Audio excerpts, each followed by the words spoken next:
मेरे घर छुटा जाएगा। मार्केट में कहाँ लेके जाएंगे, मैं देखा नहीं है मगर कहीं मुर्गी। अरे आज छूट हो जाएगी, तुम यहाँ से जाओ जाओ, मेरे घर से जाओ, जाओ।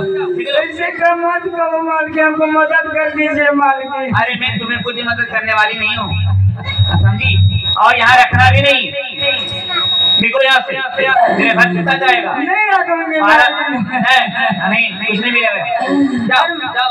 अलमसान घर किधर है मालकिन, बता दीजिए। चले जाओ, चले जाओ जाओ, यहाँ कुछ रास्ता में नहीं मिलेगा तुम्हें। अच्छा मालकिन एक ठो कफन कर दे दीजिए। कुछ नहीं मिलेगा, गोली चिराम नहीं मिलेगा। यहाँ कमाती थी तो खाती थी, हमारे मर्द ने लाया तुम्हें खरीद करके, पैसा गिन करके, ऐसे नहीं आएगी तुम। जाओ 12 दिन छूट कर जाएगा, निकलो।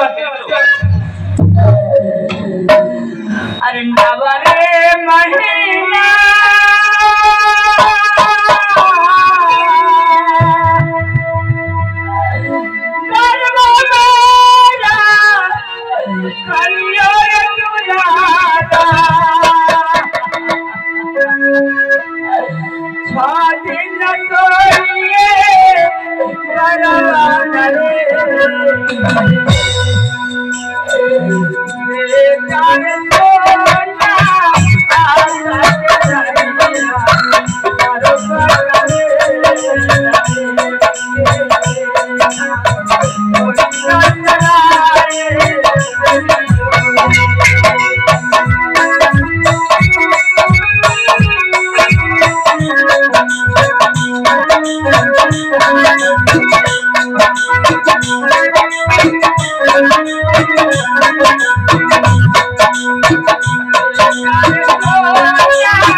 बेटे मर गए हैं, इस बच्चे के लिए रो रहे हैं।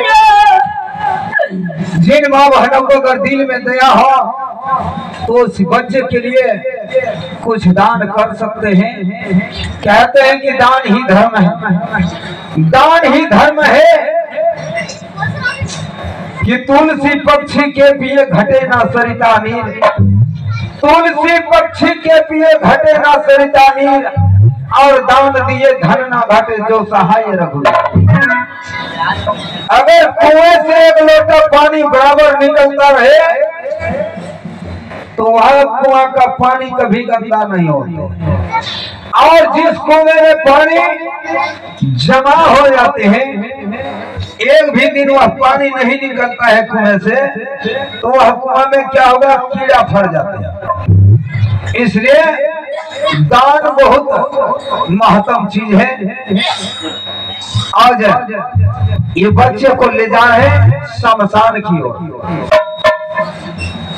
हाय है करायो हरिया के करो मरिया देखिए हम